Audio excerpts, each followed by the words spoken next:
polite with the patient. Don't cause any harm to the patient while examining the patient. Be very polite.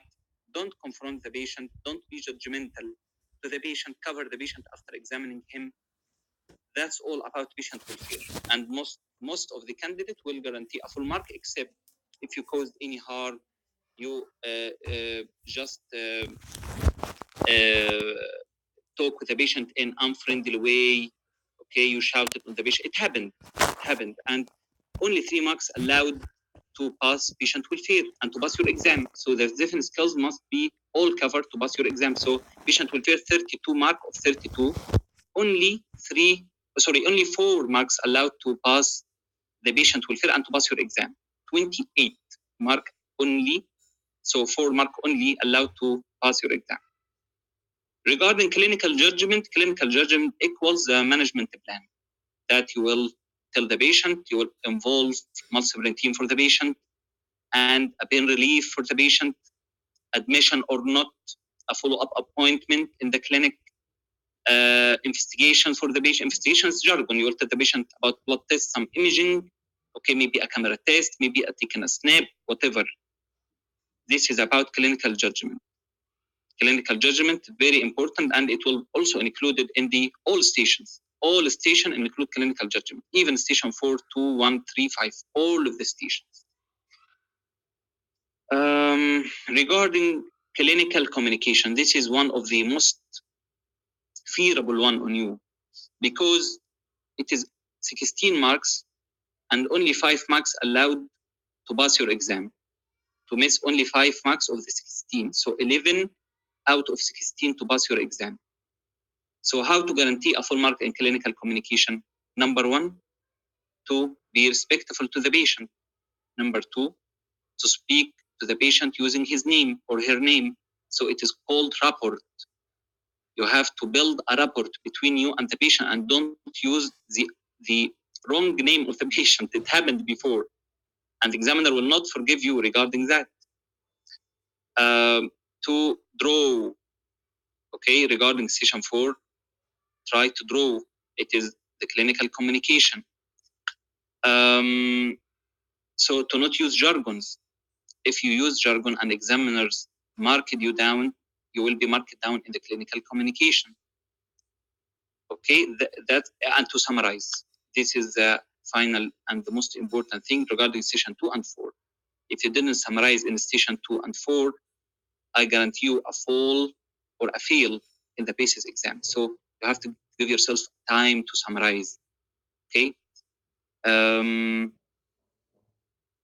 to ask about every single point of the history. This is also regarding clinical communication. So if you missed like a family history in station 5, and you missed a family history in station 2, so you will get a borderline, even if it is not related, a borderline in clinical communication there and there. So you will be very compromised to fail your exam. So clinical communication, this is all about to not use jargon, to be fluent, to use patient name, to summarize, to draw, okay, and to ask about all of the element of the history, from history, female history, traveling history. Okay. Regarding the differential diagnosis, so differential diagnosis, it is in all stations except station 4. So try to build up a good differential diagnosis, and I have a feedback from a lot of brilliant candidates who failed the exam because of this skill. So the most important regarding differential diagnosis, to give the patient the most probable diagnosis, the same you will tell the examiner. So the same to the patient, the same to the examiner. And to have a pocket of good differential, and always start by the most probable diagnosis. So try to use your differential wisely, okay, because it is a very important skill, even in station 1 and station 3. Regarding concern.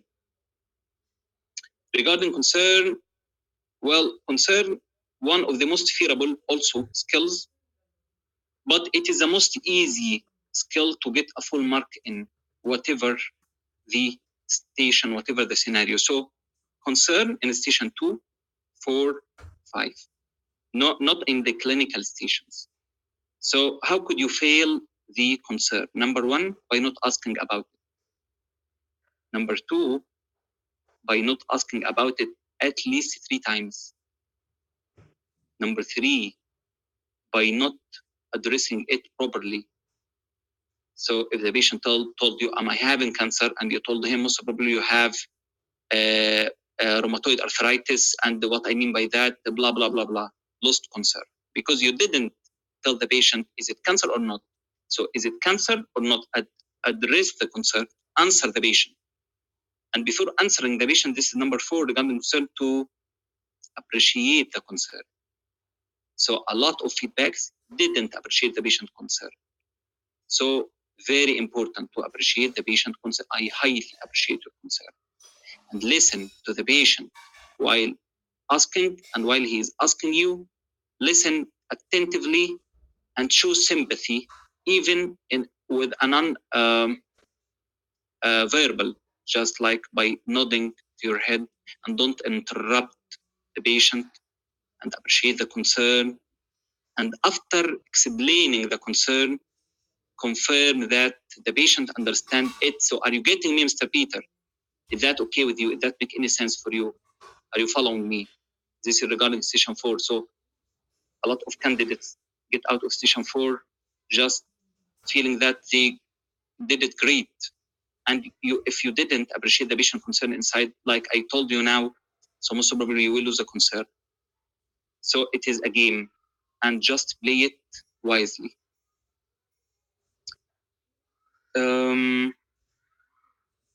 Okay, that's all. That's all. So it is seven skills: physical examination and finding, and the clinical judgment, differential diagnosis, clinical communication, and managing the patient concern. So it is an easy exam if you played it wisely, smartly. So I have just received a feedback here from one of our brilliant candidates in the exam. So this is the examiner feedback. Didn't leave enough time to discuss concerns, and he got borderline. So very important. 2 minutes remaining. What is your concern? Why? Is regarding session 2, 4, 5. Why? Number one, because you have to ask about it, and then you have to ask about it again and again. So that's what I'm always saying. Didn't leave enough time. So you have to ask about it, answering it properly after appreciating it, and give yourself a time to asking about it at least 3 times. Okay? To impress the examiner, and the examiner will be not satisfied if you ask about it only twice or even thrice, because a lot of surrogate will have a lot of concerns, and the examiner know that. So if you didn't have a time, like in station 5, to ask about concern at least 3 times, they know that you lost concern, but you don't know that. So you only be sure if you ask the surrogate, and surrogate, do you have any concern? No. Okay. So you speak about whatever you want to speak. So regarding concern, it is 16 mark out of 16. And to pass it, only you have to get 10. The pass mark of the concern, 10 out of 16. So it is 4 mark in station 2, 4 mark in station 4, 4 mark in every case in station 5. This is the marks of the concern. So if you didn't give yourself a time to ask about concern in every case in station 5 only, you may lose the whole exam because of the station 5 only, the concern only. So if this 4 mark you get 0, and this you get 3 out of 4 as an example, doctor. So you get now 9 out of 16, so you lost your exam. So concern, very important to get a full mark of, but ask about it, address it, answer it, ask about it at least 3 times. Okay.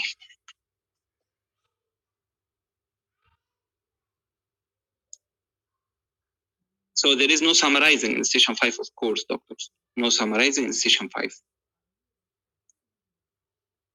Okay. So we will start, inshallah, by station 5. Who would like to take the case?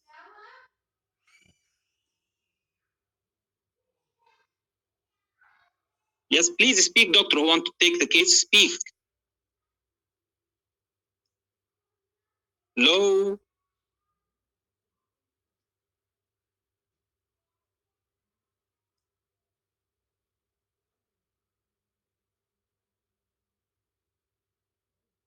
Yes, any doctor, please just tell me.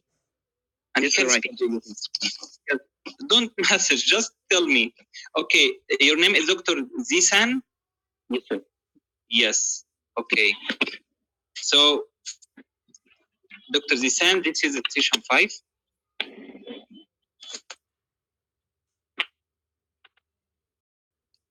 This is a 42 female patient, Mrs. Sandra, complain of loose motion. For your kind care and assessment. You have 1 minute to prepare yourself, Dr. Zisan, but in real exam, you will have 5 minutes for 2 cases. So here in my mocks, you will have only 1 minute to put you under different. Sir, can you repeat the case again, sir? So it is written in the whiteboard. You can read it there. 42 okay. Female patient, Mrs. Sandra, complain of loose. So you have 1 minute, Dr. Zizhan, you to prepare yes, yourself. Okay.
Dr. Zizhan, are you ready?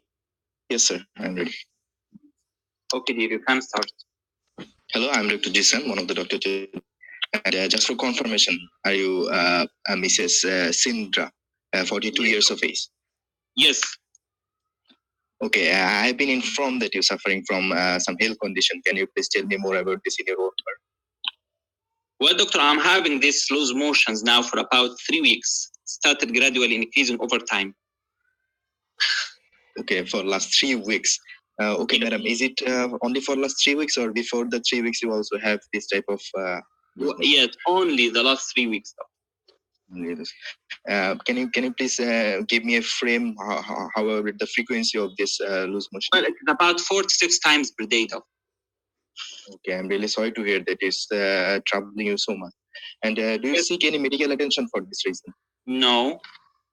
Okay. Do you take any medication for this reason? Sorry? Any medication for this reason? No. For this, no. Okay. And can you tell me more about the consistency of this? Well, it is bloody, doctor. Sometimes it has a slime in it. Okay, I'm really sorry to hear that. And can you tell me how much blood it is? Is it the fresh blood or the alter color blood? Well, doctor, it is fresh blood. Okay. all the data are associated with blood, and you said the 4 to 5 times. Sometimes it doesn't contain blood. Sometimes it is bloody, whole bloody. Sometimes it is mixed with blood. Okay. And do you notice any tummy pain in the meantime? Yes, doctor. I have discomfort of my tummy. Okay. And do you ever wake up in the night for this solution? Yes, doctor. It's awakening me at night. Okay, I'm really sorry to hear that. And do you have any fever, madam? No. No fever. Do you notice any weight loss, change in your weight? Well, doctor, I lost some weight, about 3 kilograms of the last 3 months. Okay. And I assume that it is unintentional. No, doctor. Okay. And what about your appetite? Is it reduced also? It's good. Okay. Do you ever throw up or No. tendency to vomit? Okay. And do you, I can ask you some personal question? Yes, doctor. Okay. So what about your period? Period normal. Okay. Do you take any birth controlling pills? Oral contraceptives? No. Okay. And do you take any medications? Any medication? Show me your medication list, please. So, doctor, I'm taking methotrexate. Okay. Only NSAIDs. Methotrexate and folic acid, yes. Okay. Can I know the reason why you take these drugs? Well, I have psoriasis, doctor. Okay. How long are you suffering from this psoriasis? About 10 years back. Okay. And is it control? Sorry? Is it control? Well, doctor, not so much. Because the GP, the skin doctor, started me on this medication about 2 months back. Okay, this methotrexate. Yeah. Okay. And do you notice that how frequent you take the drugs? Once weekly, doctor. Okay. Do you take the folic acid? Yes. Okay. And do you notice any soreness in your mouth? No. Okay. I'm asking some personal question. Do you notice any ulceration in the private part? No. Especially around your anal area? No, doctor. Okay. And right, do you have any joint pain? Yes, doctor. I have back pain. Okay. And is it reduced by the taking of the NSAIDs? Well, doctor, the only thing that easing it down with movement. Okay. Can I examine you and talk to you at the same time? Yes, of course, doctor. Okay. I wanted to check his abdomen, whether there is a tenderness or not. Yeah. Okay, there is tenderness. I wanted to check his pulse, whether there is low volume or not. Okay. Not. So wanted to know normal. Okay. I want to know his observation chart. Okay. Okay. I also wanted to check whether he's anemic or not. Any what? Anemic or not? Sorry, doctor, I didn't hear you. What? Anemia. I wanted to check his anemia. And you want to check for pallor? It is negative. Okay, I want to check the oral cavity, whether there is oral ulcer. Negative. Okay. Do you have any rash in this time? Well, yes, doctor. Show me the rash, please. Okay. Here it is. Okay. Okay. And is it the only part, or any other part of the body you also have the rash? Well, I think it is behind my ears as well, doctor. Okay. And it might okay. And regarding your back pain, do you have any other joint pain? No. No joint pain in the hand, in the feet, like this? No. Okay. And do you have any family history of this type of things? No. So many family history of note? No. Okay. Okay, madam. Do you smoke? No. Do you drink? No. What you do for living? I'm an accountant at a company. Okay. And how much these symptoms affect your daily life and job? It's bothering me a lot, doctor. I didn't go to work for about 2 weeks now because of these blood emotions. Okay, I'm really sorry to hear that. Thank you, doctor. You do you have Your voice is interrupting, Dr. Zisan. Hello? Hello? Anyone could hear me, doctors? Yes. Thank you. Yes, sir. Thank you. There. Okay. Dr. Zisan, hello?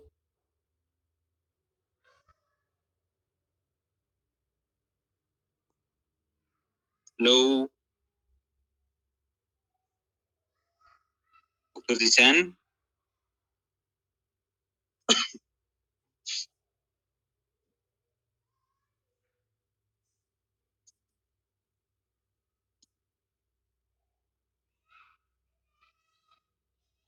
Is my voice still clear for everybody, please? Confirm. Yes, it's clear, doctor. Clear, sir. Thank you. It's clear, yes. Thank you, doctor. Dr. Zisan, hello?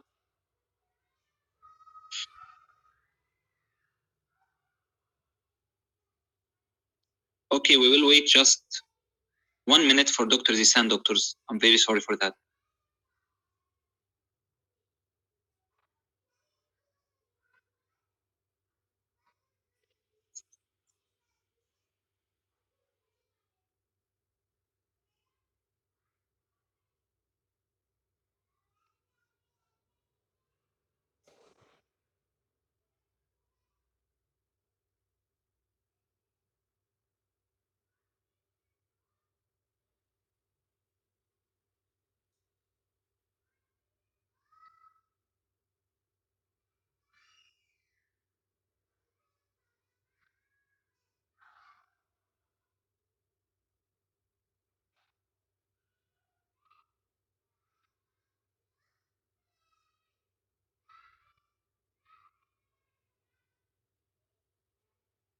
Hello, Dr. Zisan, I think he's left. No, he's here. Dr. Zisan, could you hear me, dear?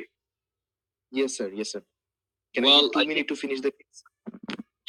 yeah, okay, 2 minutes remaining. Okay, okay, sir. And can I know your concern? Do you have any specific question for me? So, I have in cancer, doctor. Okay, I appreciate your concern. And as I talk and do some examination, and in your age and your history, as less suggestive of that you have cancer. And do you have any other concern for me? So what could I have, doc? What's happening to me, doc? Okay, as I talk to and examine you, I have a possibility in my mind.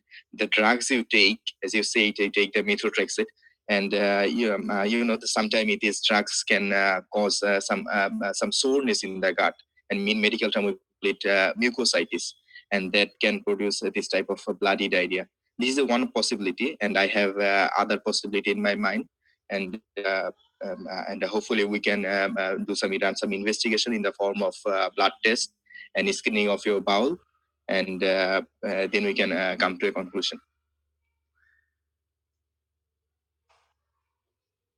So don't just stop. Hello. Just be genuine. Any other concern, Mr. Peter or Mrs. Sandra? Yes. Do you have any other concern? So what you will do for me, doctor? Is it curable? Time finished. Okay. So don't just stop. Just ask about concern. Okay. So I'm the examiner now, Dr. Zisan. So what is your differential diagnosis, doc? So I have some differential diagnosis. My primary diagnosis is it could be a case of methotrexate-induced mucositis, and there another could be inflammatory bowel disease. What else, doctor? I can consider the other causes of bloody diarrhea. I can consider the infective causes of diarrhea, such as amoebiasis, and also bowel cancer, although it's a remote possibility that I doesn't find any specific finding regarding. Okay, did you ask it about over-the-counter medication? No, I doesn't accept the over-the-counter medication. Okay. Did you ask it about HIV risk factors here? No. Okay. So does this patient bleed from anywhere in his body, of her body, other than the blood emotions? Did you ask it about that? No. Okay. So you checked for pallor, but you didn't ask about any shortness of breath, any rhythm of heartbeats, right? Yes. So yes, you will ask about skin rash, but did you search it for other body rash, psoriasis, affection other than elbows and behind ears when she told you? Did you search for other parts, the distribution of the rash? Did you check for nails? Say that. Sorry? Hello?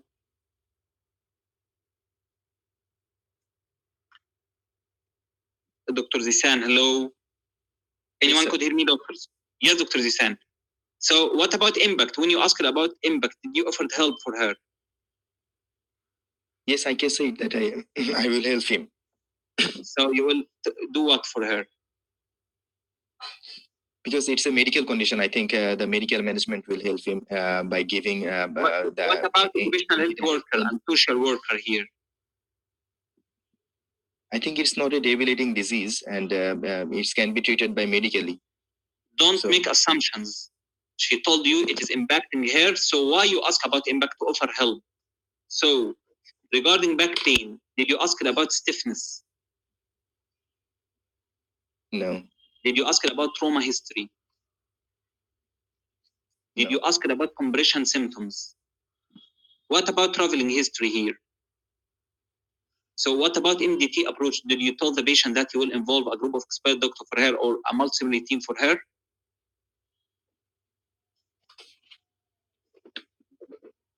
So it is a silly comments. Don't bother yourself, Dr. Zisan. It is a very nice start, actually. You are brilliant. You did it very good. Apart from this internet connection that يعني فصلتك. In Arabic, it makes you get out of the case. So you did the case very good, Dr. Zisan, actually. And your differential is very brilliant. Okay? But in real exam, the examiners will not be easy with you by neglecting the impact and just don't offer help for the patient. They will not forgive you. And with whom the patient is living, okay? And regarding driving, okay? Regarding periods, did you ask about it? Just imagine with me that this lady is pregnant and methotrexate. So no time for that, of course, but regarding family history, in such cases, only ask about periods. Very important. When was the last one? Okay. So you asked about mouth sores, a brilliant question. And methotrexate, when you have a medication list, you will ask when did you start to take it? Are you compliant with it? Okay. And what is the dose? Okay. And you will consider a side effect like this one. So it could be a typical organ. The patient is obviously immunosuppressed. So it could be, you will tell the examiner, not methotrexate causing mucositis. No, methotrexate causing infections. This is your first differential. Okay. So the patient could have cytomegalovirus, could have cryptosporidiosis, could have Mycobacterium avium infection. Okay, could be HIV. Okay, so you will tell you will ask the patient. You will be very sorry here asking about illicit medication and HIV risk factor, extramarital relationship, tattooing, sharing needles. Any case of fever, any case of psoriasis, any case of blood emotion, any case of a patient taken immunosuppressive medication, you will ask about the HIV risk factors. Here, it is not allowed to miss it. So any past medical history of note, this question must be very early. And any case of loose motion in your exam regarding session 5, try to make your analysis very short, okay? And try to ask about the most important points of the diarrhea to make it just analysis onset, course, duration, okay, frequency, relation to food, to exclude celiac, and then asking about the general question about fever, skin rash, and of course you will ask, does it awake you from sleep or not? And then you will ask about weight, appetite, fever, skin rash. You will ask about night sweat. You will ask about pallor, fatigue, okay, lumps or bumps. Okay, this case, you need to examine lymph node or just offer it. And you need to rule out anemia in any patient bleeding from anywhere. So you examined for pallor. This was brilliant. And you asked for vital chart. This was very good. So you asked about other body skin rash, but you need to look for, not just asking. The patient may tell you no, or I don't know. So you need to look for scalp, you need to look behind ears, you need to look for even buttocks, even tummy, you need to look for, and nails, of course. And regarding back examination here, it is very important that you will ask about compression symptom, you will ask about does it increase or decrease with movement, and trauma history, and stiffness, okay? And you will involve MDT for the patient. Other than these comments, you did the case very satisfactory. But as I told you, in real exam, the impact, if you ask it only about impact, it will consider not done unless you offered help for the patient regarding even occupational therapist here. If the patient back pain is bothering her at home and she can't manage, so you will offer for her an occupational therapist. Traveling history here very important as well. Okay, Dr. Zisan.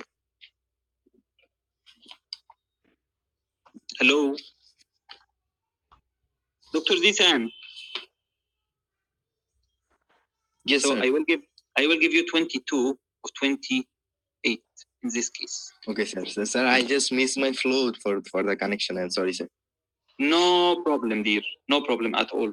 Thank you so much, Dr. Zisan, for taking the case, and best of luck, dear, inshallah. Just Thank you, work on your differential, work on starting examination early, work in the broad line, asking about all of the broad lines, and addressing the concern properly, and asking about it. Don't just stop, and asking about impact, and offer help. So the differential here, number one, could be seronegative enteroarthropathy associated with psoriasis. So the primary diagnosis here is psoriasis, and could be a complication of a methotrexate causing infections. This is a differential here. So ankylosing spondylitis also could present with the same, but again is that here there is no stiffness, back pain, no stiffness. So ankylosing spondylitis could present the same way, but there will be no psoriatic rash, or could be a psoriatic rash, but the main problem would be the joint pain that disables the patient. So it could all of these occur together. IBD. So that what is meant by seronegative?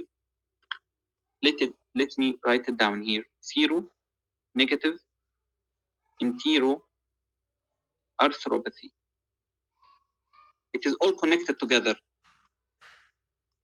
Psoriasis, ankylosing spondylitis, and IBD, and even reactive arthritis. So any case of ankylosing spondylitis, it is not allowed in the exam to not asking about skin rash, not asking about loose motions, and HIV risk factors in all of these. Okay, so both coexist with each other. It could be a case of IBD per se.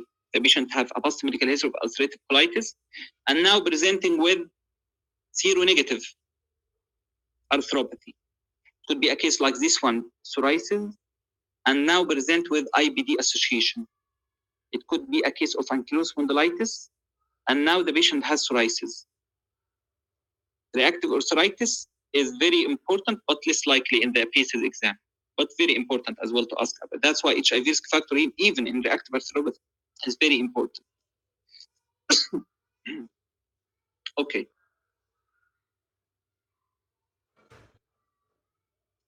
Moving to a station 4. Who would like to take the case? Can I take it, sir? Can I take it, sir? Okay, so who's first? Dr. Afik? Dr. Nusrat? Yeah, I can take. I think Well, Dr. Nusrat can go. Okay, Dr. Afik. Okay. So Dr. Nusrat, inshallah, next session, dear. No worry. Okay. Yeah. Thank you. Okay, so Dr. Afik, this is Mr. Peter, 66, male patient, was admitted to the hospital 2 days back after having pneumonia with a curve 5 score. During the time of admission, there was no bed available at the ICU nor the internal medicine ward, so the patient was admitted in the surgical ward. His condition yesterday or the last night was furtherly deteriorated and he was transferred to ICU. While on the way to ICU, his cannula was dislodged and missed 1 dose of antibiotic.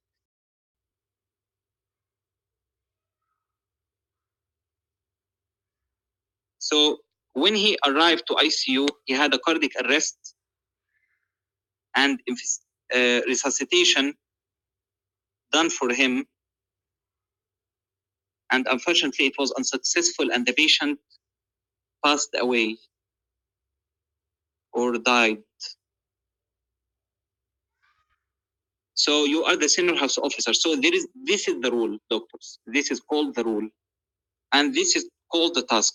There is a task here. Your task, you are the senior house officer of the medical department. You have been asked to discuss this issue with Mr. Alfred, son of Mr. Peter, and discuss about what happened to Mr. Peter and address his concerns. So scenarios are repeated. They are repeating scenarios, doctors. So this scenario appeared about 20 times this time. And despite we did it before, a lot of doctors now, and unfortunately in the exam, did some fatal mistakes. That's why we need to discuss it again. So is it clear, Dr. Afiq? Yes, sir. Okay, so you have 1 minute, dear, to prepare yourself and gather your thoughts.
So doctors, regarding the station 4, you have 5 minutes before entering the room. So read your rule once and read your task twice or thrice, because the task will decide your performance. It will make a big difference. Okay, and just memorize the patient name. In your exam, don't tell the patient Mr. Peter, except his name is Mr. Peter. Okay, I have a feedbacks from a doctor who used another patient, not Mr. Peter, but another patient name. So this will compromise you in clinical communication. The examiner will not take it easy. Okay. So, Dr. Afiq, are you here?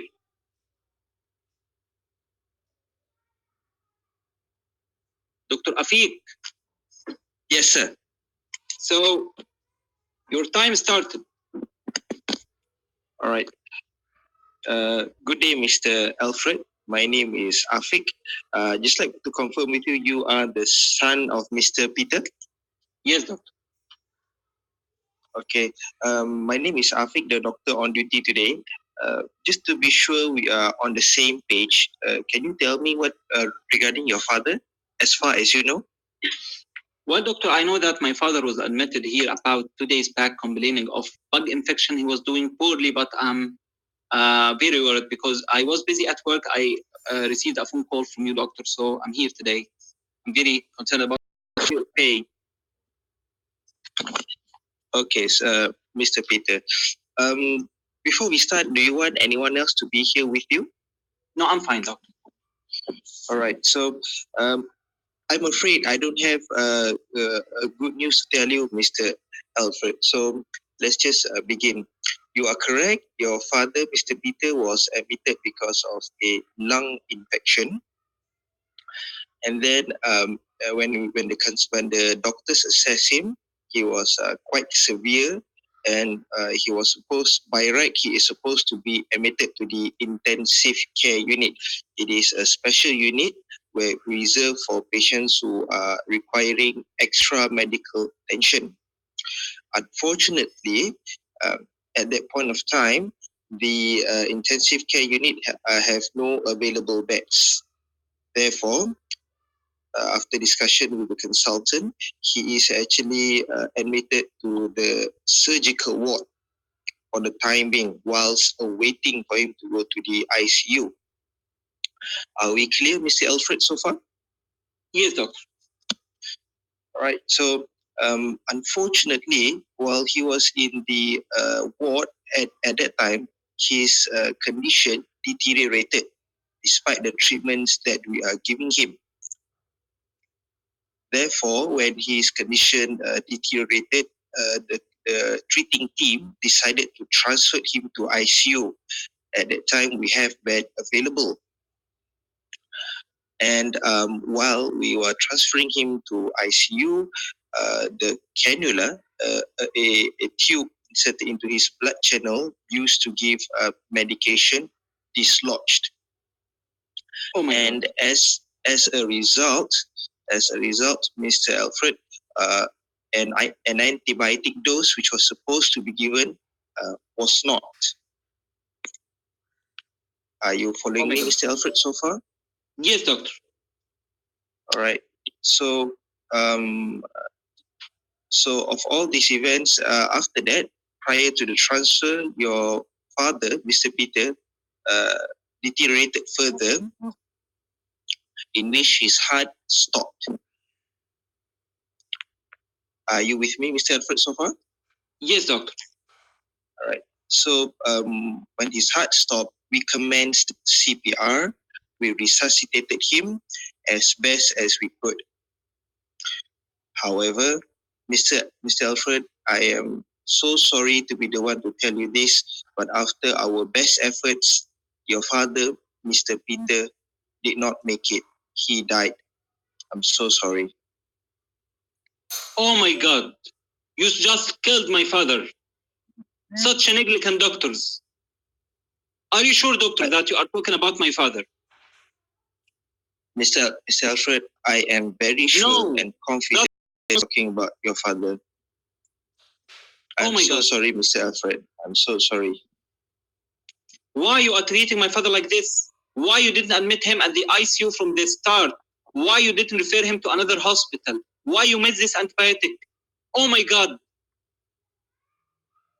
I am so sorry, Mr. Alfred. I cannot even begin to imagine just how difficult this must be for you. Are you okay if we continue this session, Mr. Alfred?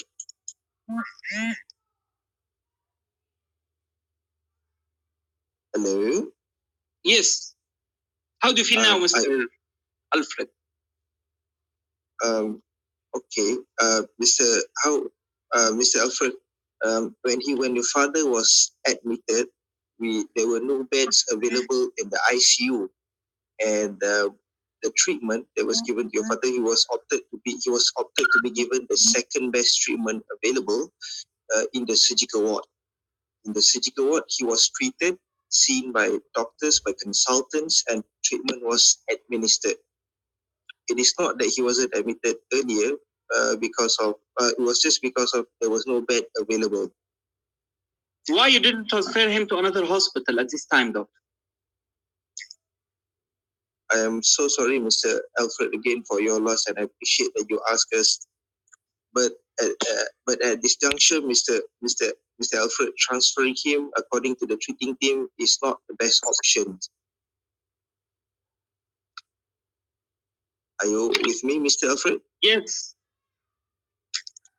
Okay, I am so Well, sorry, doctor, Mr. Alfred. you killed my father, doctor. You just killed my father. Who is responsible for this? I want the name of the doctor who didn't admit my father at the ICU. I am so sorry, Mr. Alfred. I cannot begin to imagine just how sad you are with your father's death. But let me assure you that there is no single person who is responsible, Mr. Alfred. Doctors here, we work as a team and we take this responsibility as a whole team, and no single person is responsible, Mr. Alfred. I would like to complain, doctor. Yes, Mr. Alfred, it is your right to complain. I will direct you to the patient liaison committee after this. Rest assured, even if you did complain, we will treat you just as good as we will treat you without any form of prejudice, Mr. Alfred. So answer the question again. Sorry, doctor, I didn't hear you clearly. I would like to complain, doctor. Yes, Mr. Alfred, I will direct you to the patient liaison committee, whereby you can file a formal complaint there, doctor. But I would like to assure you, despite you giving a complaint, we will still treat you without any form of prejudice, Mr. Alfred. Again, I am so sorry for your loss, Mr. Alfred. This So must be very hard for you. Do you think, doctor, the missing of this antibiotic dose resulted in this? Resulted in you killing my father, doctor? I'm so sorry for your loss, Mr. Alfred, but it would be very premature for me to say this. But because of this, we will initiate an internal investigation.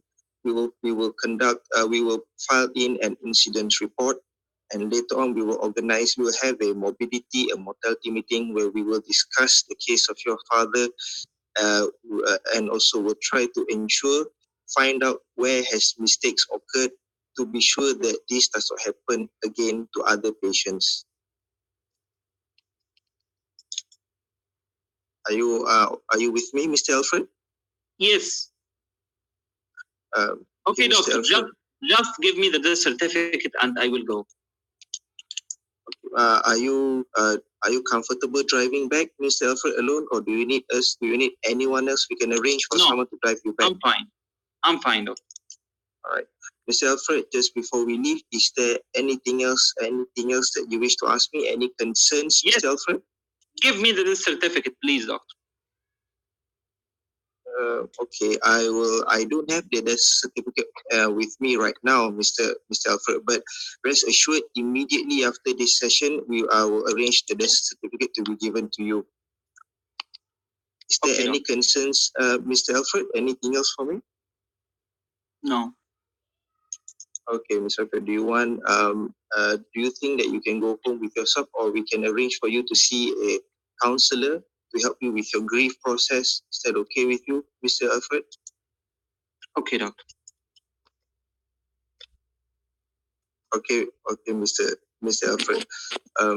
We will I will leave you my number just in case you want to and any more questions that you want to ask me. Okay. Mr. Alfred, is it okay if I just summarize the things that has happened so far? Okay. Right. So, Mr. Alfred, we are talking about your late father who was admitted because of a lung infection. Then it was quite severe when he came in, and he was supposed to be admitted to the intensive care units.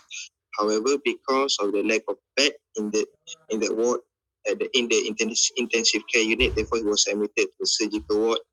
However, his condition deteriorated. He became bad and was on the way to transfer to intensive care unit.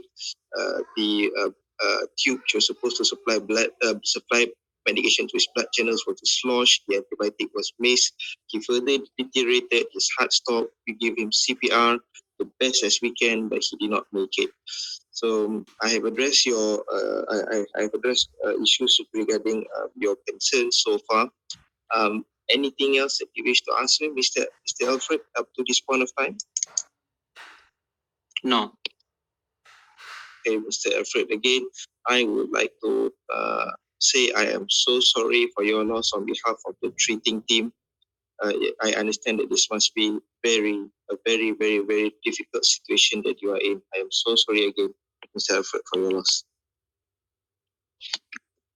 Thank you, Doctor. Okay, Mr. Okay. Alfred. So, what are the legal issues here?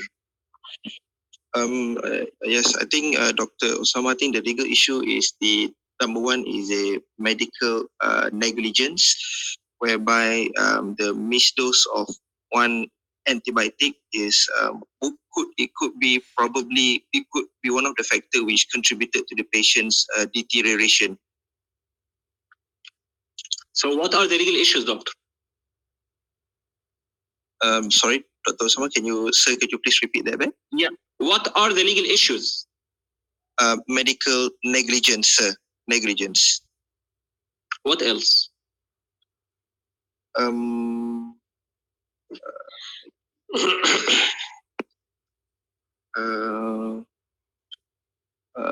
am not sure, sir. I can only think the one that I think of is negligence. Mm-hmm. So, is it a medical error or negligence? I think it's negligence because I am at this point of time. I mean, the antibiotic could have caused could have contributed to the deterioration. So, what is the mortality rate? What is the mortality rate of CURB-5 score? If 4 is quite high, sir. I mean, I don't know the exact figure. I am unsure of the exact figure, but it's the higher the score means the higher the mortality. Okay. So, what are the legal issues here? What about complaint here? What about incident report? Yes, yeah. sir, correct. Incident what report. What about death certificate? Yeah. Okay. Death certificate. Yeah. So, if there is any post-mortem coroner here? I think the death is not suspicious. I mean, it's clear. Yes. I mean, he was brilliant. Yes. There is no post-mortem here, actually. The patient was expected to die. So, this mortality here is about from 20 to 40%. So, the patient was expected to die. So, what are the fatal mistakes and what is your scoring regarding this case? So, thank you, Dr. Afiq, first of all. Thank you so much, sir. Yeah, thank you, dear. So, I'm not judging you, okay? But I will make it a little bit harsh, okay? So, don't get sad, dear. Okay, so number one. So, I will give you your score here because you didn't apologize in this case for the missing one dose. I have 2 feedbacks this diet for doctors who didn't apologize. So you consider this a medical negligence. This is another fatal mistake. So you will not decide that. This is not your rule to decide. So I will give you 4 out of 16. I'm not harsh.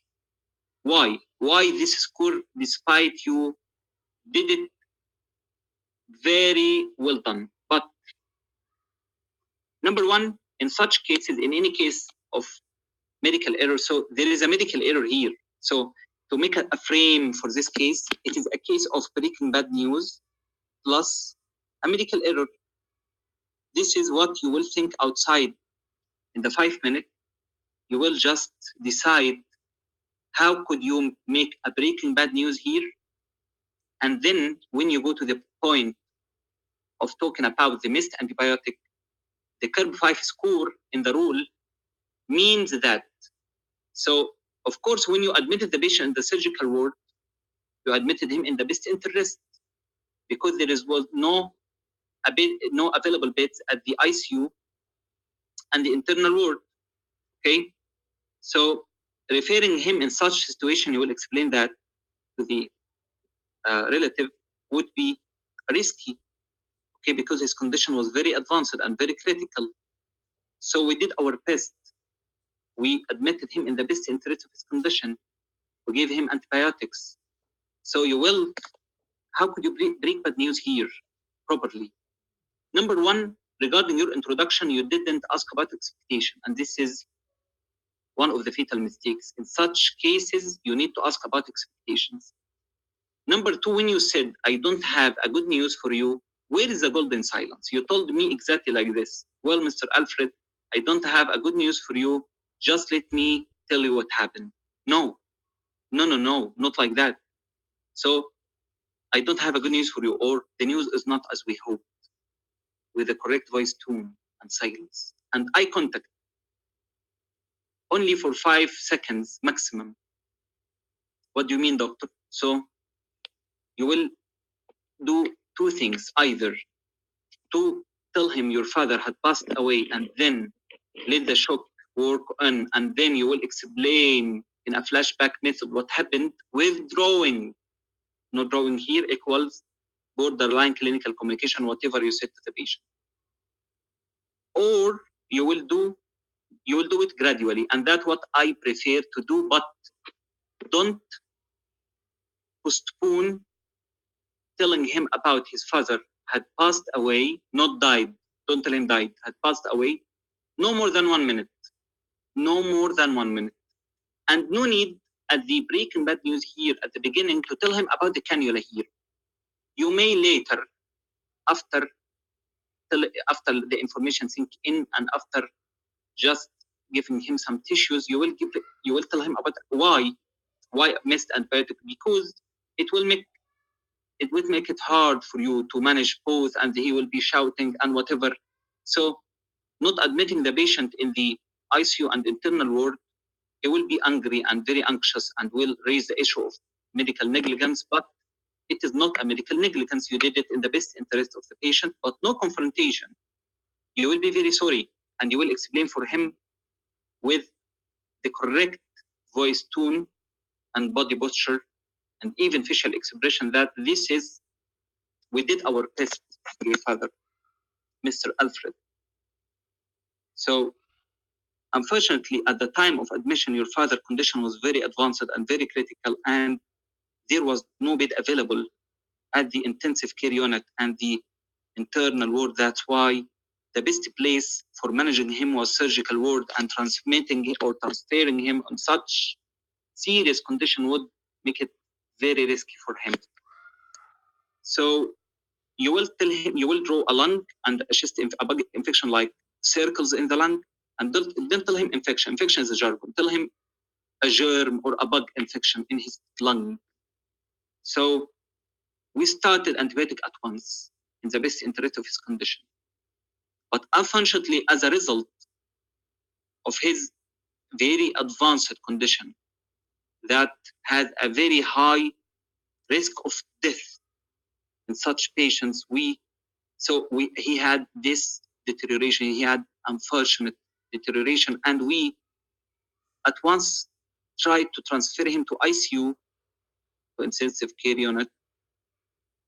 And while transferring him, the cannula line was dislodged, and as a result, we didn't give him one dose of antibiotic, or missed one dose of antibiotic. And then you will explain that he had a cardiac arrest without explaining a lot of what you did regarding resuscitation. You told him we tried our best to revive or to resuscitate his heart or to restart his heart again, but unfortunately was unsuccessful, and your father had passed away. And golden silence again. And if he's crying, so let pauses work on here. Pauses is very important, but don't make it too long. So making it too long is another pitfall. So just make it 3 to 5 seconds. So how do you feel now? You didn't ask me once, how do you feel now? There is not a lot of appreciations here. I need a lot of appreciation and a lot of sorry for what happened and a lot of apologizing for the cannula, but assure him that with all sensitivity, without confrontation, that the cannula dislodgement was unintentional. It was a technical problem, and missing one dose of antibiotic was not the cause of him passing away, or is not the cause of death. We tried our best. Okay, so it is not responsible here. Logically, it is not, and you will tell him that. So regarding the missed one dose of antibiotic here, although it is not responsible for the death, but he will explain that it was unintentional, and you will admit that it was a mistake and it shouldn't have happened, and you will raise this issue seriously to your consultant in charge, and the incident report must be written here. Okay, and you will apologize genuinely a lot of times here. Okay, so regarding complaint, so you will tell him that you appreciate and you will offer help. So patient advice liaison service. This is you did it perfect. Regarding the certificate, appreciate. You didn't appreciate the concern, and you will tell me as soon as possible. Okay. So so why no postmortem here, doctor? To make it clear for doctors who have problems here. So no postmortem because number one, the patient was expected to die. This will make postmortem is inappropriate. Postmortem coroner, the patient must be improving at the hospital or not expected to die, or death on the table, or death early recovery from any procedure in your exam within 24 hours of any procedure, whatever the procedure, operation, pacemaker, whatever. So here the patient was expected to die. This is number one. Number two, more than 24 hours of admission. Here, 2 days admission. So the most important that the patient was expected to die, as I told you, 20 to 40% of death, of high mortality rate, a high mortality. This question was asked, examiners, a lot of examiners asked it to our colleagues. So this is all about here that you will appreciate a lot. You will be very deeply sorry for what happened to his father. My deep condolences for you. I deeply apologize for what happened regarding the missed antibiotic dose, although it is not responsible for the cause of the death. And the death here most probably related to the very advanced lung infection. And you can only imagine his worries about his father. So the concerns here will be the complaint. You will offer complaint. Why you didn't admit my father to the ICU? Unfortunately, there were no bed available, and we did admit him in the surgical ward in the best interest of his condition, because transferring him would be very risky. Missed dose of antibiotic, you will admit it has been a mistake, and you will apologize for that, and you will telling him was completely unintentional, and incident report has been written, and you will raise this issue to your consultant, and even a root cause analysis will be done here. Regarding negligence, well, a medical error is completely different from a negligence, because a medical error, it is unintentional, but it doesn't cause harm to the patient, and even if harm happened, it will be reversible. So you will not decide that. Who will decide that? Who will decide the negligence? Anyone know, doctor? The result of the internal inquiry? Yes, sir? the result of root cause analysis, not you. So there will be an incident report, and there will be urgent meeting morbidity and mortality, and there will be a root cause analysis, and there will be someone, okay, responsible for this, not you. Not you as a senior house, or not even your consultant. So the most important point here that you will consider missing one dose is a medical error, but it is not the cause of the death of his father. You will manage that in your case. And this case is repeatedly coming. So you need to know that, because I have a feedback today from one of our colleagues, and he got 3 out of 16 because he didn't consider it a medical error, the missing one dose, and the examiner asked him clearly about that, and the examiner was happy actually, and he thought the examiner was proud of him, but the examiner was happy that he did a mistake. So don't bother yourself by the examiner impression. Some examiners are just bad personalities, so don't assume that you are doing good or doing bad regarding the examiner impression. They are humans. So some examiner may help you. I have feedback from a lot of colleagues, examiner helping them and telling him, bravo, you did it great, okay. But don't bother yourself by the examiner feedback. Don't wait it. Just make it perfect, and you may find the examiner was very tough with you, and you got 28 in session 5 or 16 of 16. And the vice versa may happen with you. The opposite may happen with you. So don't bother yourself by the examiner feedback at all, or whatever he is writing in your feedback. Just concentrate in your performance and be very sympathetic and empathetic with such patients with poses here. Very important. Give me time, doctor. I think give me time to just let the information sink in and to express. You didn't give me time to express, so just give me time here, okay? And draw. Any case, consider drawing. Okay, regarding the social history here, you did it perfect. With anyone drive you home with whom your father was living. Enough regarding history here. The patient already died. So regarding the summarizing. Well, summarizing is crucial in session 2 and 4. So it is according to your case. So in my point of view, my opinion about summarizing session 4, there is 2 options that you may skip it. So when you will skip summarizing, number 1, if it is a medical error case and the surrogate is very bad with you and you didn't consent with that situation, so don't over summarize. The examiner will not mark it. Will not mark you down. Will not consider it because they know it. But the second is about like this case, a case of a medical error result a medical error with, or a case of breaking bad news. Okay, so it's both here, a medical error and a case of breaking bad news. And so a terminal patient or a patient already died here, like here. So you will just it is according to your surrogates. Some surrogates are just calm, polite. So you will ask permission and you will summarize to guarantee a full mark in clinical communication. But if you felt it is inappropriate, don't do it with all confidence. So it is according to your case, but as a general rule regarding session 4, try to summarize in every case. Regarding session 2, it is crucial.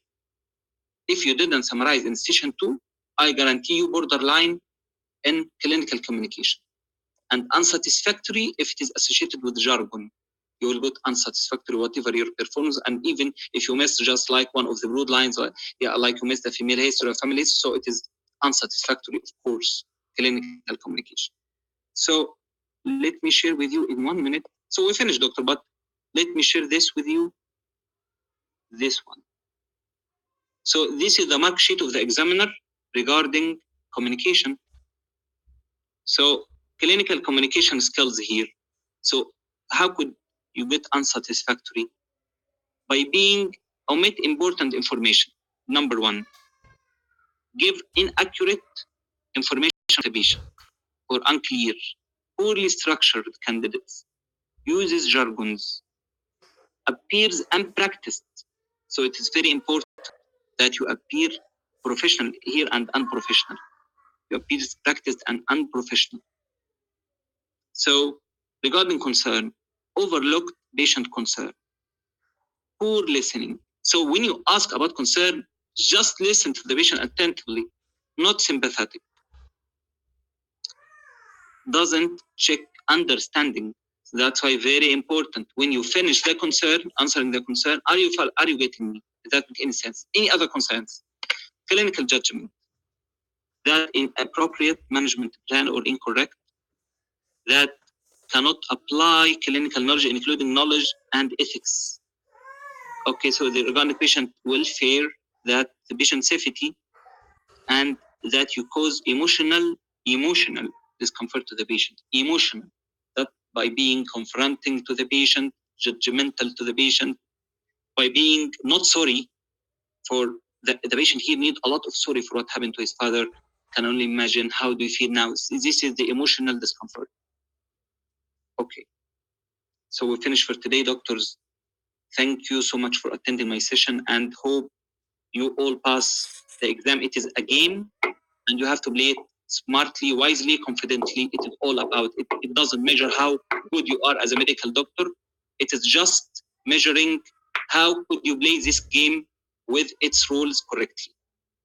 Thank you a lot, doctors. Proud of all of you. Inshallah, you will all pass the exam and best of luck for all of you. Thank you so much. Assalamu alaikum.